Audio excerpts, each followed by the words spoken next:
All right. Hey, we're live with Roasters Marketplace. Meet the Roaster. I'm Chris with Roaster Marketplace. Thanks for joining us. We already got one viewer, which is awesome. Had a little hiccup coming in. We were trying to do a LinkedIn feed as well tonight, and that failed. So give me 1 second to get some stuff moved around here. It looks like we're broadcasting on both my Facebook channels and YouTube, and we're good to go. So once again, thanks for joining us tonight. We're here with Joseph from Zelie Beans. Am I saying that correctly? Zelie? Zelie. Zelie like jelly. Zelie like jelly. Zelie Beans Coffee Roasters here in Houston, Texas. And we're going to talk a little bit tonight about small batch coffee roasting. And if you've watched the previous two episodes, or if you're new to our channel, I want to thank you for checking us out. Make sure you hit that subscribe button and the bell so you know when we go live, or you know when I post a new video. That's really important to us here at Roasters Marketplace. Let me move my mic a little bit. Next up, though, thanks for showing up, Joseph. I know you're busy. I know you got those three little girls that you're running behind all the time. I'm waiting for one of mine to bust through the green screen tonight. But we'll just roll with it. You just roll with it. Yeah, as long as they're clothed. If I drop off automatically, everybody will understand, I guess. So Joseph, give us a little bit about your background, where you're from, what you do, and how you got introduced to specialty coffee. So it was a sunny day in California in 1983 when I was born on New Year's Day. Oh wait, you didn't want me to go that far back, did you? No. Okay, sorry. So my background, I grew up in a small town just north of Houston, not far from you, Chris. I grew up in Tomball, Texas. Okay. I fell in love with coffee at a young age. I was probably like 8 or 9 years old when I started drinking coffee with a lot of cream and sugar, but I still loved it, and fell in love with the second wave coffee, Starbucks, mochas, lattes, all that kind of stuff. Got a job at a small second wave coffee shop in Tomball, Texas. No longer there. Zebo's Coffee House. That and I that's when the first time I actually got to try single origin Kenyan AA coffee. That I realized there's more to coffee than just mochas and caramel lattes and macchiatos and all that kind of stuff. So that was my first experience with getting into kind of the specialty coffee realm. Fast forward probably about 5 or 6 years, I online somewhere, I don't even remember how I discovered this, but I found out that you could roast coffee at home. And I watched the previous episode with a gentleman from Unrest, and he said it was in a conversation with someone else that found out you could roast at home. I kind of went down the same path with him. I bought a little Be More roaster machine that looks like a little toaster oven with a little thing that rolls around, and I started roasting coffee. That was back in 2008. Would get probably about a pound to 5 pounds, 10 pounds at most at a time, and I would be roasting coffee all by myself. Then fast forward even further, I get married. I got married. My wife and I got married in just almost 6 years ago now. When we moved into our new house, I had put away my Be More, my little roaster, and brought it back out once we had our own house, because it makes a lot of smoke and stuff like that. So it wasn't good for an apartment. So I needed to have my own space to do it. So I started roasting just for my wife and myself. Before it got to the point that she couldn't drink any other coffee, and that's when I knew I was onto something, that the coffee was actually good. It wasn't just me. And get to a point where you said you're introducing me. I have 3 little girls. We were expecting number 3. I was working in a church at the time. My wife is a teacher at a Catholic high school. We did not have enough money for baby number 3 at the time, but trying to think of schemes and side hustles and what to do to make enough money. And my wife said, "Why don't you start selling your coffee?" I literally at that moment thought she was the craziest person alive. But I said, "Okay, I'll look into it." At the time, I was thinking I was going to look into it, realize how much it cost, and that I couldn't. It was no way I was going to make it happen. About that same time was the local coffee shop here in Sugarland opened up called Blendon Coffee Club, and I was talking to the owner about like what he was doing, how he did it, and telling about what my hopes were, what I was planning on doing. I'm really long-winded, Chris, so if I No, you're keep good. on You're going, good. No, it's the story. It's the story. um, and he started asking me questions like, "Where are you planning on storing the coffee? What do you plan on doing with it?" And I was like, "Well, I'm trying to figure all that out." And he offered, he said, "Oh, if you want to start roasting, you can start roasting here." Take some, so he offers the SCA courses, the roasting classes, all the SCA courses. And you can start roasting here for a fee. And I was like, "Oh, okay. So you're telling me," and like, I literally stopped him and I'm like, "Wait a second. Are you sure I can do this?" Oh, good job putting a link up there. Linden Yep. Coffee Club. Yep. Great That's what I was people. looking for. That's what I was Yeah. looking for. Awesome And people. yeah, great people, really know their stuff.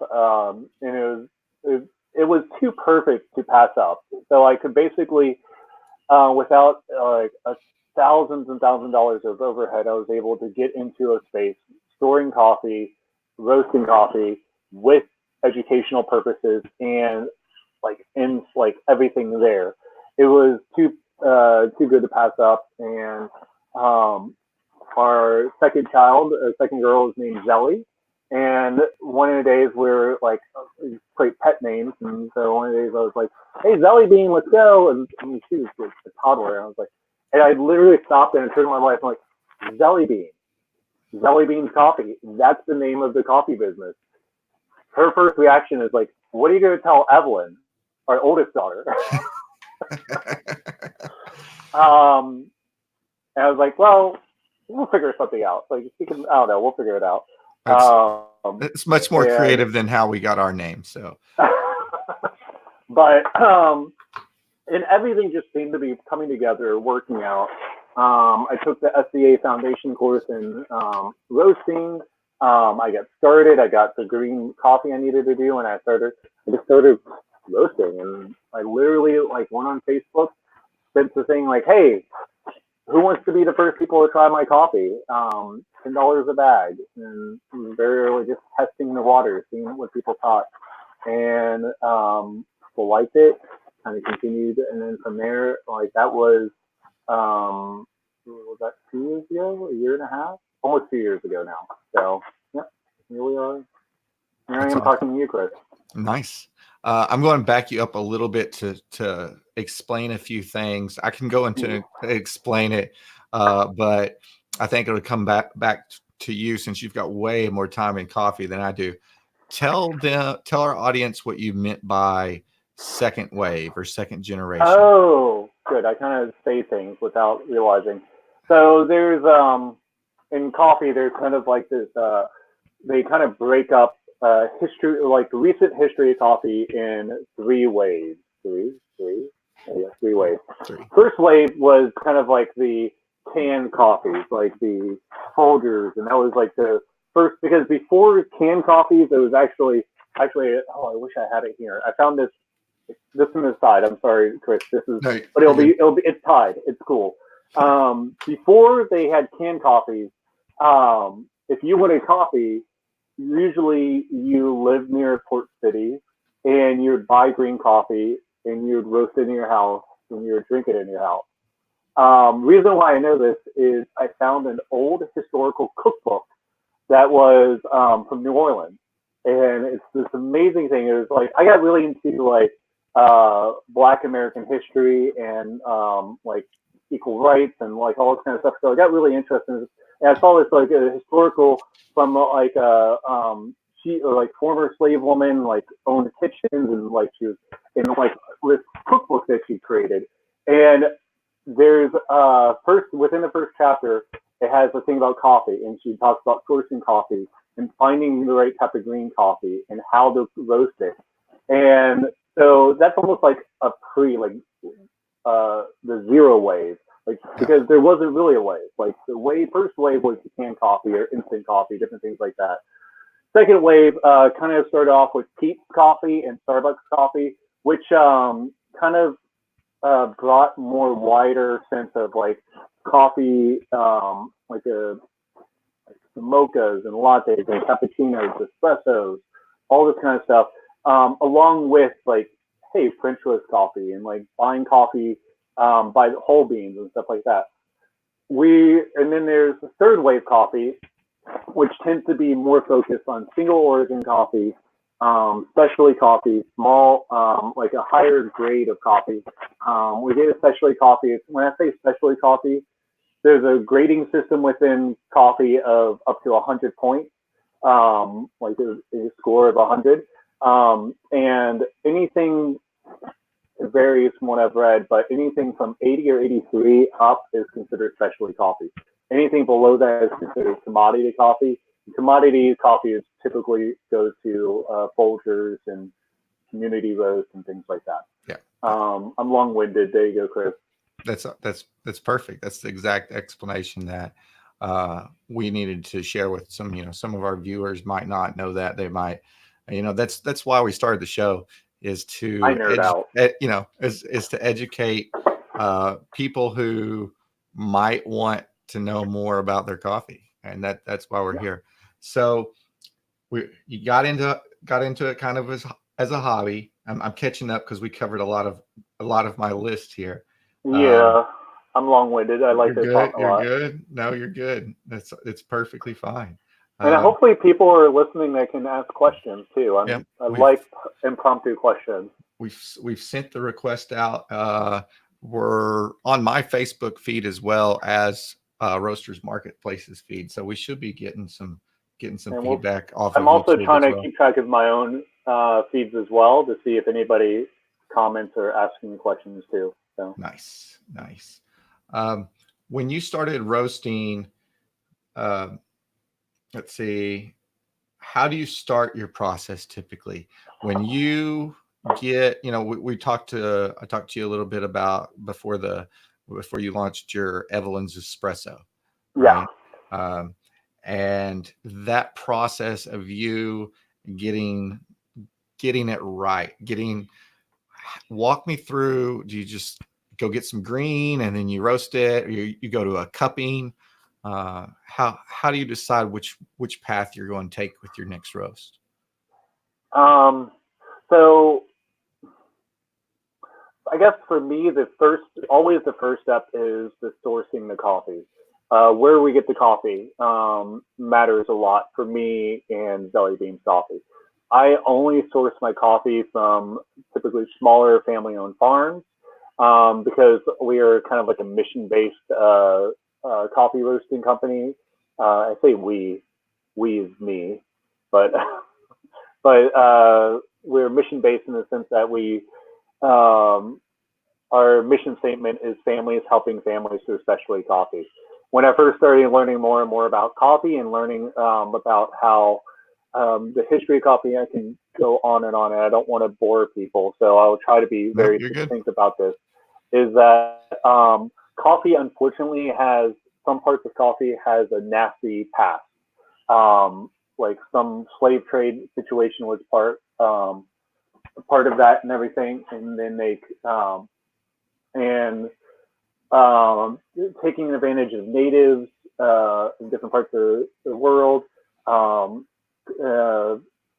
the Dutch colonists kind of bringing coffee over to the New World, all that kind of stuff, and into today where coffee farmers get less than $1 a pound sometimes for coffee, for the stuff that the amount of work they put in. A lot of times getting up at 4 or 5 in the morning every morning, going out there working 10, 12, 13, 14 hours a day, and they can't make enough money for their families. Yeah. To the point where going to the city and getting a minimum wage job in the countries that they would make more money doing that than they would if they stayed on a farm. And so I believe in families. I believe in caring for families. I think family is best when they can stick together as much as they want to, and as much as they're able to. I want families to be able to provide a living that allows their children and grandchildren to continue to work on the farm should they wish to kind of produce great coffee and make a good living off of it. So my first step is kind of meet, like, find coffee from families and that are trying to break out of commodity coffee into specialty coffee. So that's kind of my first step. Because without that step, like, I'm not gonna try, like, there's great coffee out there. There's great coffee, great large farms doing great work. But I want to highlight and share the stories of these families with these people. Right. Everyone that's watching this, they're going to watch this. Yeah. So. And you can actually find those descriptions up under your products on our website and your website as well. And I'm going to touch on one thing that you talked about there, and the amount of work that these farmers put in on just getting, let's use the 12-ounce bag of coffee for an example, right? And let's just imagine that all that math equals out to that 1 pound that they get harvested off of one tree. It takes one tree a whole year to produce that 12-ounce bag. And it's actually more trees than that. I mean, it's way more trees than that. But if you think about that one farmer tending that one coffee bush or tree, depending on how big it is, for a whole entire year, for you to just get that one bag of 12-ounce coffee, there's so much work that goes in it, because, it's up on the steep mountainside and they're having to haul up, fertilizer and water and protect them in different, from different pests and everything. And there's so much work that goes into that one bag of coffee, and then they get, in some instances, less than $1 a pound for it. Depends on how big of an operation and how good the coffee is. And a lot of places you'll see that they're transitioning to different spices. They're not even growing coffee anymore because they can raise cardamom and get much better prices for that than they can. But when they're able to invest in the coffee and invest in the farm and produce better coffee and get people like you or some of my other roasters, or people that are sourcing it as direct as possible, then they're getting $3, $4, $5 a pound for this excellent coffee, as opposed to 86 cents. And it's just so important that we share that message, that not only are they helping you out as a small business when they purchase your coffee or buy, but it trickles down so much more to these small farming communities all over the world that are really producing some fantastic coffee for us. Yeah. And that's my rant on it's on a rant coffee. that needs to be repeated over and over again, because there's so many people that just don't know. Yeah. They don't know where the coffee's coming from, and it's not necessarily their fault. I mean, you and I were ignorant of it before at some point. I mean, there was still time. I remember, like, I thought I was doing a better job by getting whole bean coffee out of the big bin at, like, the local HEB or something here in Texas. Not to anger HEB, their coffe's it's awesome. But there's I wonder. I mean, and it goes back to, like, that's not their mission and that's not their goal. Yeah. Their goal as a grocery store, a great grocery store, HEB, I love. Like, their goal is to provide a good product at a good price for the average public person. And I understand Zelie Beans and most specialty coffee roasters are not going to be for everyone. But as many people that we can introduce to specialty coffee and get them to try it and fall in love with it, and not just the coffee itself, but the people behind the coffee that made this coffee amazing. As you said, like, they do all this work. They're on steep hillsides, mountaintops, high elevations, doing this great work.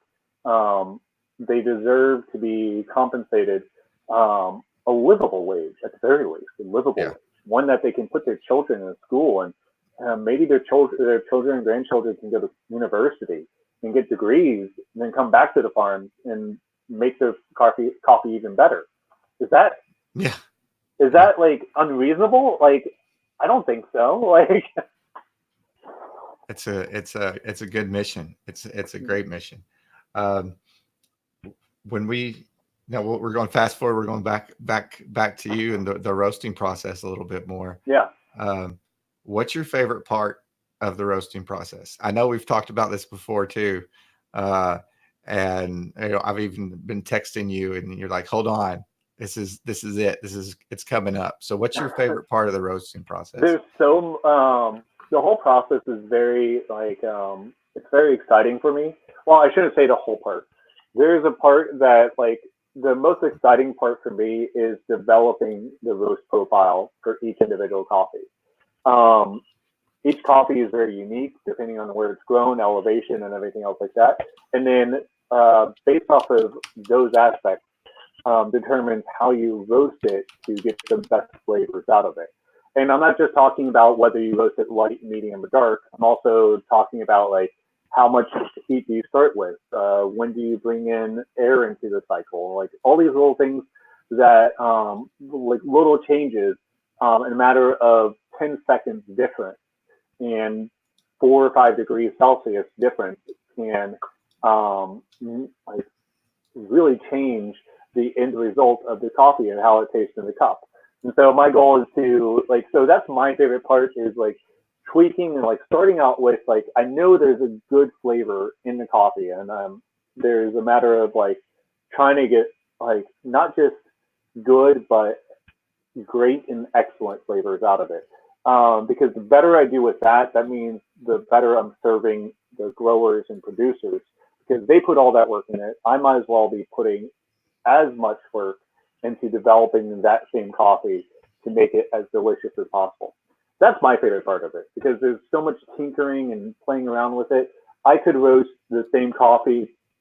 I think with the El Salvador, I roasted 3 or 4 times on the small roaster, and then 4 to 6 times on a large roaster before. So probably a total of like almost 10 times before I got the profile that I thought was really, really good, and I'm really proud of it. And Really I'm showing a picture right now of your Facebook feed here of your one of your coffee cups and the roaster yeah, here at Blended In. So I kind of everybody. I need to get some more pictures of some roasters so we can talk about what exactly that yeah. we're doing there. Just as well as you put that back up there. Okay. So like the average person probably has never seen like a coffee roaster. They think of roasting like if you roast like a chicken or roast a duck in an oven. That coffee doesn't roast the same because you coffee has to be moving the whole time because if it stays stagnant, it's going to roast unevenly. So you see right here, if you look to the upper left hand side of my hand in the coffee mug, you see Yep. that little flap left there. Yeah, that's where the coffee comes out of. Inside there is a drum that rotates the entire time as the coffee is roasting or cooking. Hot air is in there. There's flames underneath the drum, and it's constantly rotating. And having you hear the beans flopping around in there and going around the whole time for like 13 to 15 seconds. And then when it's finally done, it drops out of there. And so depending on so many variables can change the flavor notes of the coffee. It's a really neat process, and one of these days I'm going to get down there and do some GoPro and some high res Get video of some you B-roll, going get some through it. B-roll. Yeah, get some B-roll of it, and talk about you as it goes through. If I had, I at some point, I'm sure I'm going to roast some coffee, but that's way down the road. Uh, I mean, do you have any certain? I asked Brian this last week. Do you have any roasting rituals that you do? Anything that you plug into the earbuds? Anything? no, I tend to be, so something about me is I'm actually partially deaf in my right ear. So, and hearing is very important during the roasting process because there's the noises you hear, but there's a point in the roasting process that the coffee makes a popping sound. It's or crack. It's the first and second crack. It sounds like popcorn in a microwave as it's popping, and it's important to be listening for that. So I don't like since I'm already partially deaf in my right ear. I try to really pay attention to the sounds. So I don't listen to anything. I try to pay attention to what's happening in the roasting process. But I get easily distracted. So if I have like my social media up, I'll see that. If you go to my Instagram page, you'll see I'll do like a live, probably once a month, I'll do like a live video while I'm roasting, just like in the midst of it.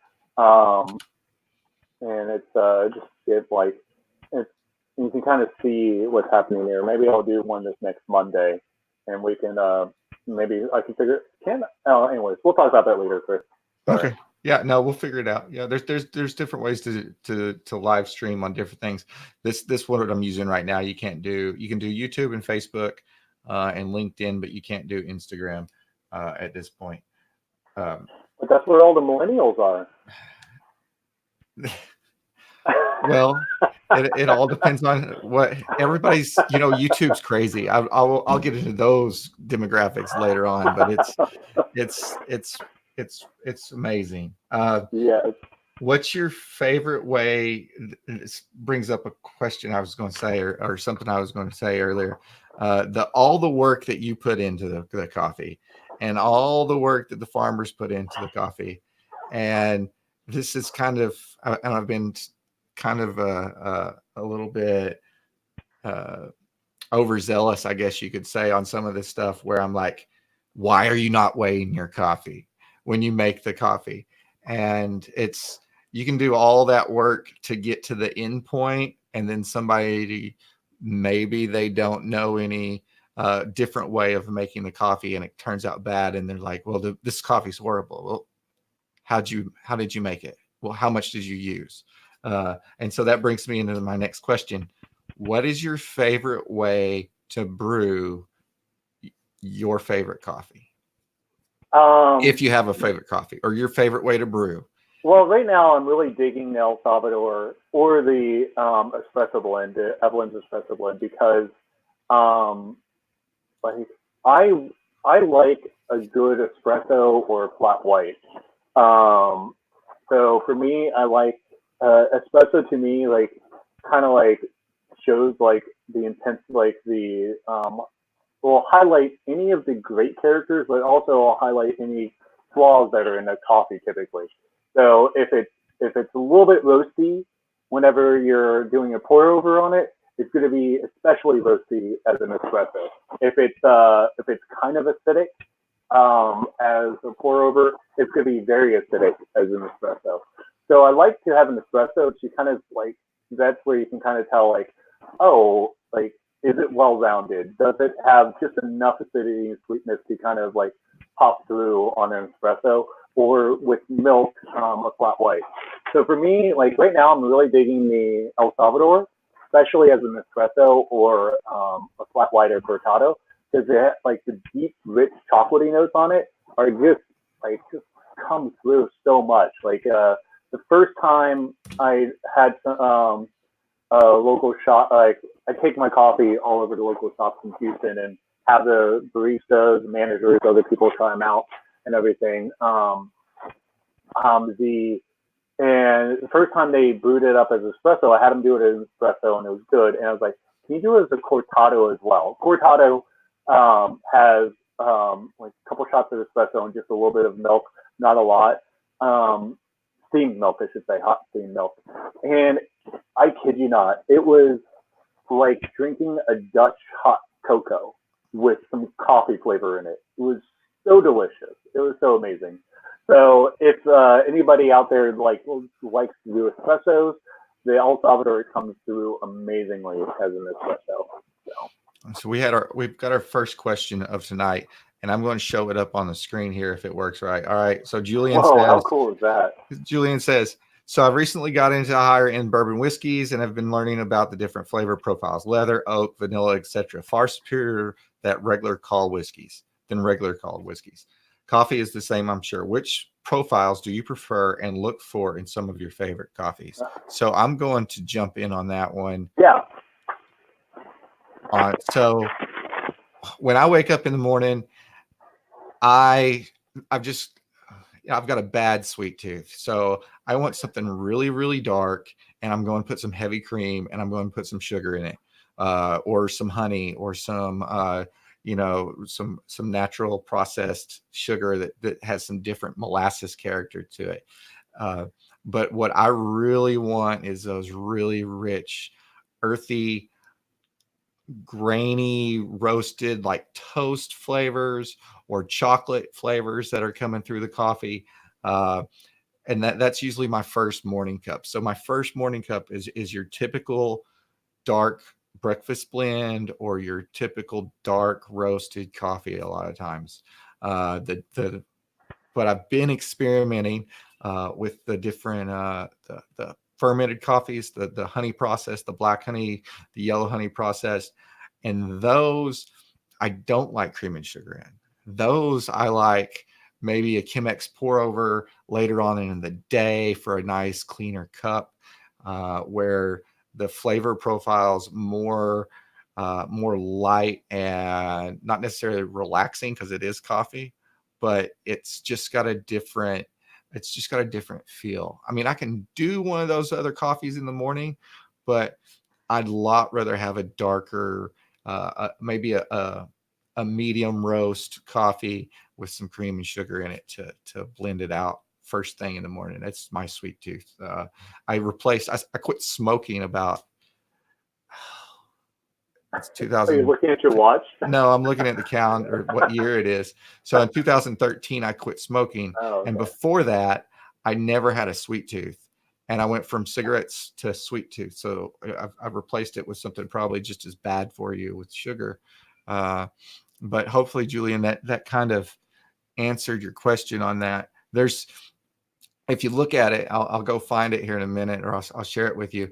There's a flavor wheel done by the Specialty Coffee Association, and there's like 260 or 340 or something different flavor notes that you can identify in coffee, way more than wine.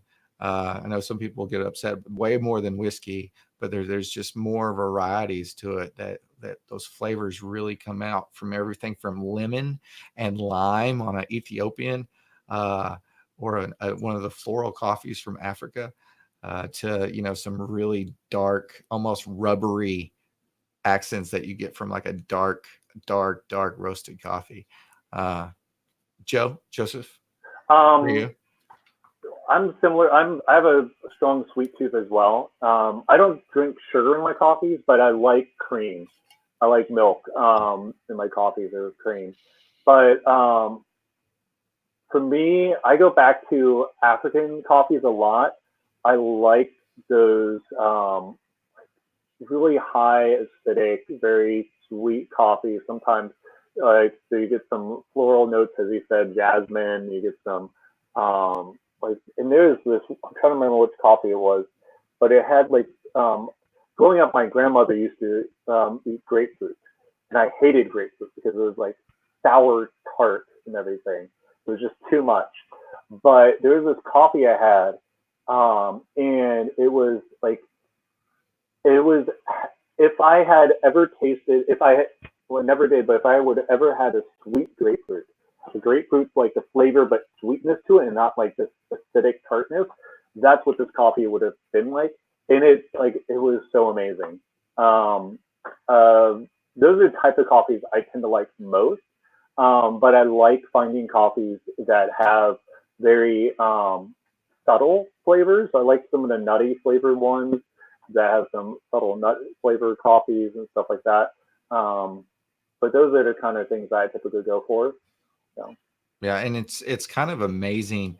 So when I get a bag of coffee, so if Joseph roasts my coffee on Monday, and I open up my mailbox because it's made its way from South Houston to here, in a day.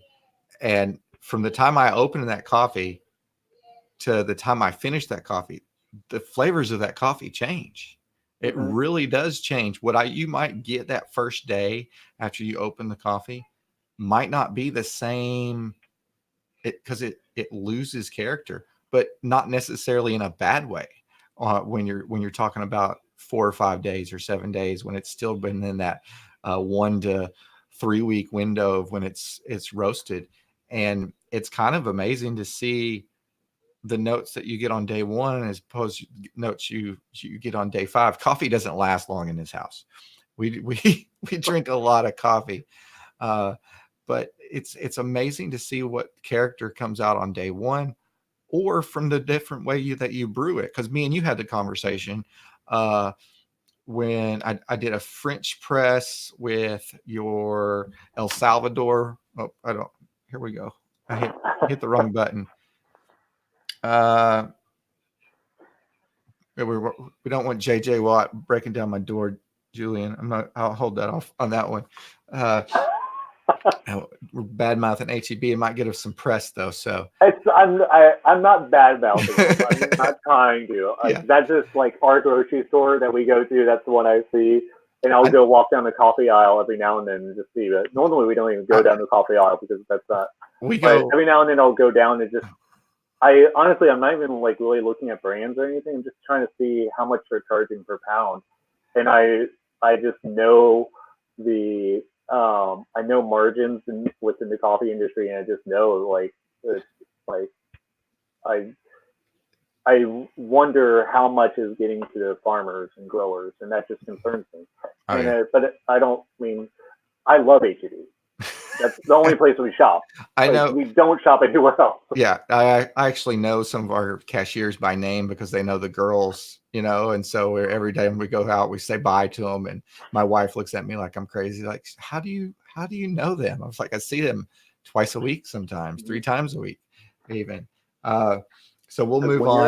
When you're out at cheese sticks, you've got to get cheese sticks. Otherwise, they will have a riot. So Julian mentioned HEB coffee. I'm not crazy about coconut on its own or in desserts, but I love HEB's Houston blend with pecans and coconut. So I like it. He likes it black. There's some different ways to add flavor to coffee. At this point, we don't have any flavored coffees because there's a couple different techniques to do that. We do have a couple blends that do add actual pecans and vanilla beans to the coffee. That's one way of doing it. I had some Brian from Unrest, his winter blend. He put some real spices in it, and it is fantastic that way. So we've talked about the favorite way to brew your roast. Do you have a current favorite roast that's not yours? I went by Fixed Coffee Bar, one of the coffee shops that will have me as a guest roaster. They don't have any of my coffee right now, but I went by there because Java Pura, local coffee roaster, has a new Costa Rican, which is it's an anaerobic process coffee, which I don't know as much about, but I had it as a pour over, Chemex pour over, and it was really, really tasty. Good sweet notes, really like some good cherry with a little bit of tartness to it. That I really, really liked a lot. So that was one recently that I've tried that I liked a lot. I think I muted you for a second, but I didn't lose much of it. So Java Pura. They have a new Costa Rican that's like an anaerobic process, so not quite natural. I don't know as much about that. I need to research it out a little bit more. Yeah, there's some, and on that note, they do some different ways to get the coffee cherry to the coffee pit, because it's actually a pit, not a bean. There's some different ways they do that, and a lot of the times they're referred to as washed or natural processed or fully washed. You can find those details on our website a little bit and on the descriptions, and you can search by it. Or honey processed, where they take the peel off, but they leave some of the fruit, and then it ferments. And there's doing some really cool fermentation to where, like you said, they eliminate the oxygen from the fermentation process and for so many hours, and it really gives the coffee a distinct character. And there's just so much really cool stuff that the third wave of coffee is allowing coffee growers to do all over the world, Mm-hmm. and find out different techniques of it and different ways of brewing that brings it out. Uh, I'll put some links down in the comments later on the YouTube, where you can go back and you can find these other roasters that Joseph's talking about, or the locations where Joseph's beans are able to get, other than my website and his website, because I'm all about supporting everybody that we can in this game. The next question we've got: for someone new to fresh roasted coffee, what would you recommend they try or do to get into this a little bit more? Not necessarily a roasting part, but the adventure that specialty coffee drinking is. I say try different things. Try different roast profile, like medium, light, medium, dark. Try them. Try to do it as do the best you can to find, like, maybe if you have local coffee shops around you that do different roasters, that do have different coffees, see what you can do about that kind of stuff. Talk to the barista. Ask them, like, open up conversation. It's a little bit easier for me. I'm super extroverted, so I've been doing this. Like, I always ask questions. But I think if you're looking at getting, like, trying, quote unquote, up your coffee game to try specialty coffee, the single best investment you can make to making better coffee at home is getting a decent coffee grinder at home. I think I know, like, Chris, like, talks about, like, how are you not weighing your coffee every time. I think it's, like, for me, it's a big thing is, like, it's the best way is to, because as soon as you grind the coffee, we love that smell when you first grind the coffee. You go to, like, you love that smell. Part of that is you love that because it's getting all of its aromatic compounds are coming out, like, and everything, and that happens so rapidly that after an hour, 2 hours, 3 hours, like, it's going. The flavors, like, all those flavor notes that are in the coffee are going away.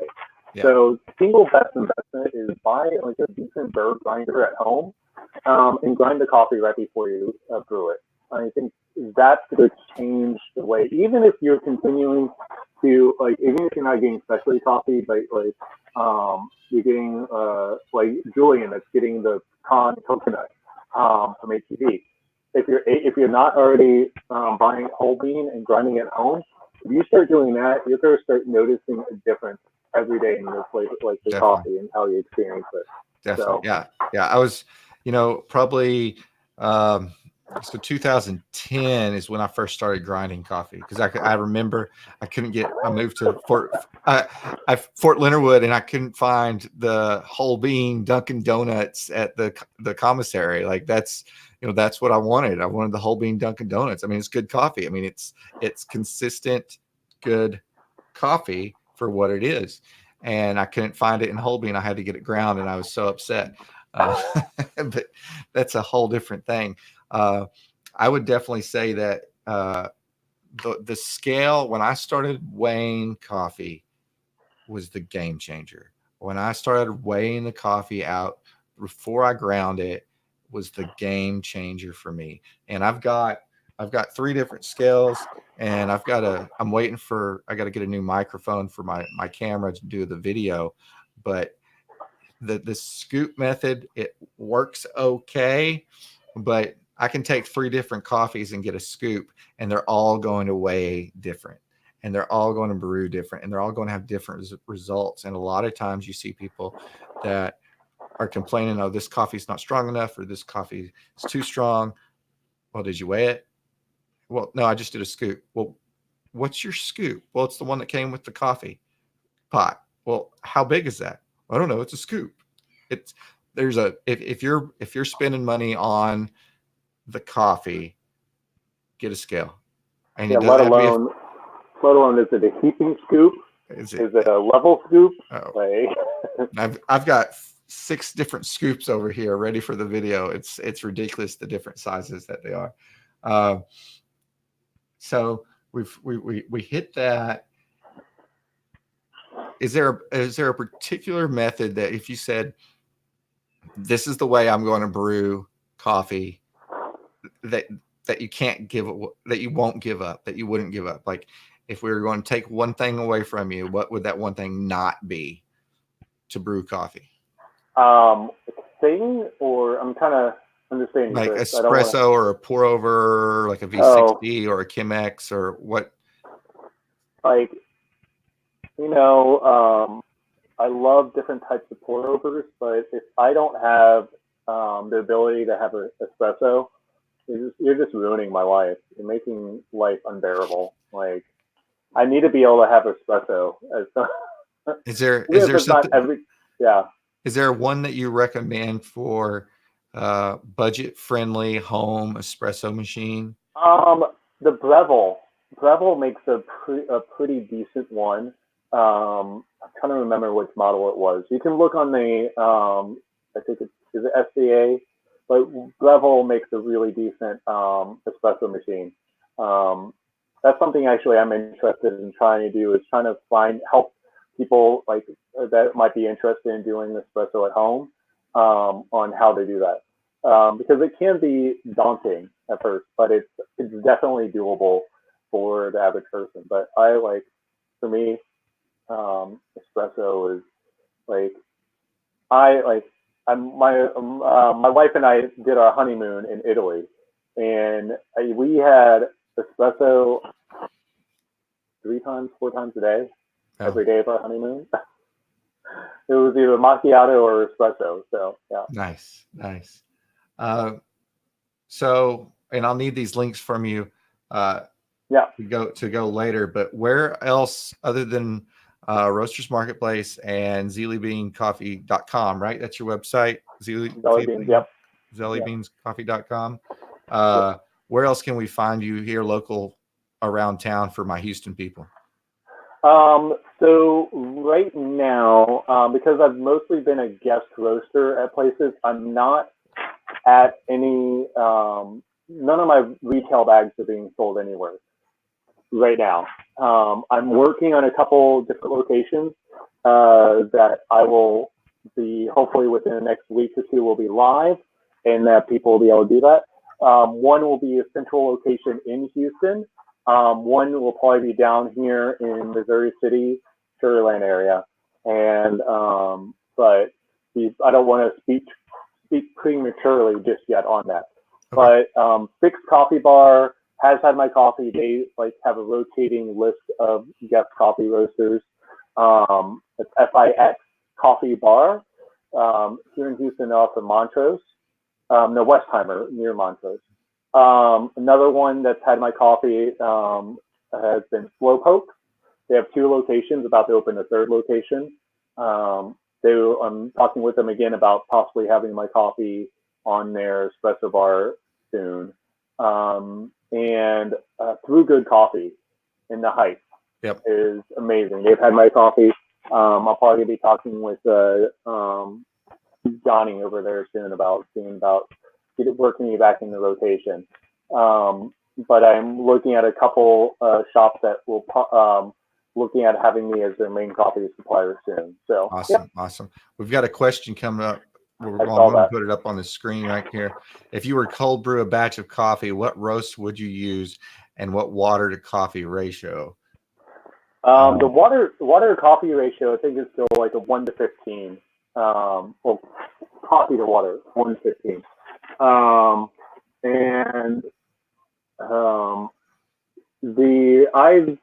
I did a lot of cold brew for my home, especially during summertime, because my wife and I like to have cold brew throughout the day.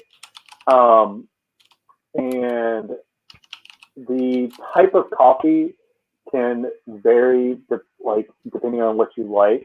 I think cold brew I think personally I like a little bit more of a fruity coffee, so I tend to prefer going like African coffees. Though the best cold brew I ever did was a Nicaraguan coffee that just had some really good nutty notes and just had a very clean, smooth flavor to it. My brother-in-law actually fell in love with that Nicaraguan coffee as a cold brew, and he likes to that's his main thing. And I'm trying to find a link here for you as well, Brett. He said I was recently. Hold on, I'll pull it back here.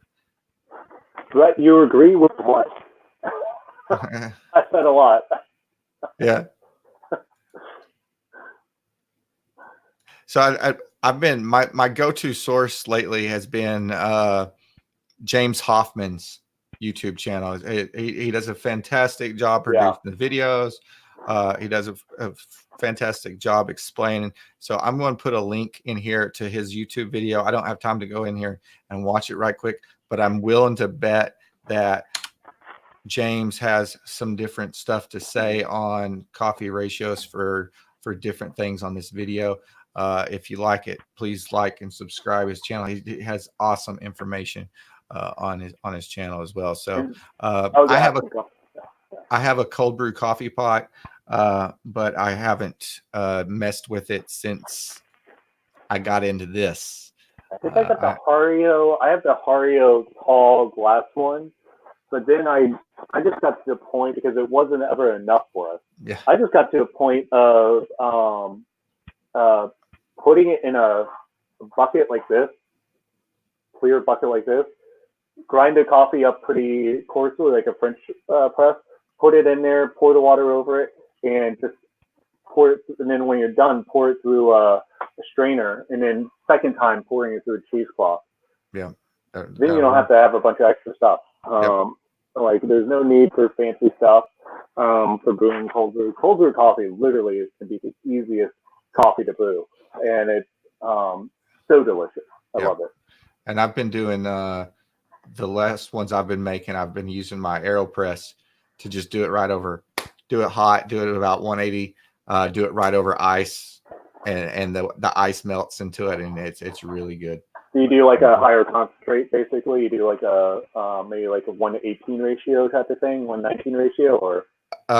Well, actually, usually between 20 and 30 grams of coffee to 100 to 100 grams of water. Is that including ice? No, it's not including ice. Okay. So it's basically just doing a espresso shot on top of the ice cubes and then melting it down. It's really good, depending on what it is. I hope we answered your question. Brett, thanks for watching, by the way. Yeah, thank you, sir, for tuning in. So what are your plans? What are your plans from here? We've talked about it a little bit. Then where are we going? I'm ambitious. I'm crazy. I'm a little bit crazy. I'm ambitious. When I get into something, I really dive in. And part of that is because it's not just about me, and I'm not here to make a ton of money. I'm here with a mission to try to help families in these farms, and I think the best way to do that is through especially coffee and education, such as what you're doing here, Chris. It's like trying to get as many people exposed to like just different ideas and just different concepts. I think 3 and 5 year plans. So my 5-year goal is to become sounds crazy, but a nationally recognized coffee roaster that if you know specialty coffee and you see Zelie Beans Coffee, it would not you would know what that is. That's my hope. There's some great nationally recognized coffee roasters from all over their country. Onyx is one that I look up to in a lot of ways. Amazing coffees, doing great stuff. I just hope to be able to be known specifically, not just as great coffee, but that the roaster that you know who the growers are, and not just the coffee. But you've definitely hit it on your bag. Your branding on your bag was one of the first things I noticed when we first started talking. Your bag's going to stand out. Your bag is. Yeah. Can I show them off? I have. Pull one. I'll get one up there. Around. Yeah, go ahead. There we go. My bright red. Oh, this is too much light. There's too much light. There we go. There we go. There you go. So I'm going to brag a little bit. This coffee packaging is 100% carbon neutral. So that means that whatever carbon output they use to produce the bags, packaging, they invest to create a carbon neutral, so into negative carbon emission like initiatives. Um, and this is to be 100% what do you call it, consistent. If I care about the coffee growers and if I care about these people, what are we doing to help make sure the environment is as good as possible for them? And whether or not you're liberal or conservative, it doesn't matter. It's like what matters is that we're doing whatever we can to make it as good as possible for the growers and everything. And so in bright red, I want to be approachable and recognizable. So Zelie Beans Coffee. I'm a little awkward. You're welcome. You're good. You're good. It's awesome. Well, thanks for being on the show tonight, Joseph, and thanks for, we started talking back before Thanksgiving on this, and one day we just finally, I think it was probably our third or fourth phone call, and we spent 3 or 4 hours talking to each other on the phone. And it was finally, you're like, let's do it. Let's just go. And so you were actually my first official roaster that helped spur a lot of people to get on board when they're like, hey, Chris has already got, he's got 1, he's got 2, he's got 3, now other roasters are out there seeing the YouTube channel come out and watching me interview people and talk to people. And they're like, tomorrow I'm going to have 3 or 4 more people text me and say, hey, let's do it. Let's go. I'm excited to be. I'm excited to work with anyone and everyone that has that similar mission of trying to like spread this news and this information, because it's an important job to do. Yeah. Yes. Brett, you are right. I turn on the live comments as well as Chris, so I can see the comments on my side. Yeah, the bag. The bag does have a great feel to it. The texture to it, it's not like a regular bag. So that means you need to go to Roasters Marketplace and order a bag of Zelie Beans Coffee so you can feel the bag. Definitely. One last thing before we get going here. Joseph, thanks again for coming on. It was a pleasure to speak with you. Thanks for coming on board Roasters Marketplace. Next week, February 6th, well, we're already there. My next episode's going to be February 6th at 8 p.m. We're interviewing the guys from Atypical Roasting out of Little Rock, Arkansas. They've been on board for a while. They do some great stuff there with farmers markets, and we'll be getting them live on the show on Thursday nights. So thanks for tuning in, everybody. Joseph, once again, thank you very much for jumping on board and spending part of your evening with us. So excited to be doing this. And thanks for everybody that joined in and watched tonight. If you've enjoyed the show, like it, share it, please, on Facebook. If you're on YouTube, go follow my channel, subscribe to my channel, hit the bell. That means a whole lot to where we're ranking in videos. If you're on Facebook, go to YouTube and do the same. So really appreciate everybody coming out, taking the time to watch us down the road. We've got a lot of great stuff coming from Roasters Marketplace. We really appreciate it, Joseph. Thank you, man. Thanks. Have a good night. Bye. Good night.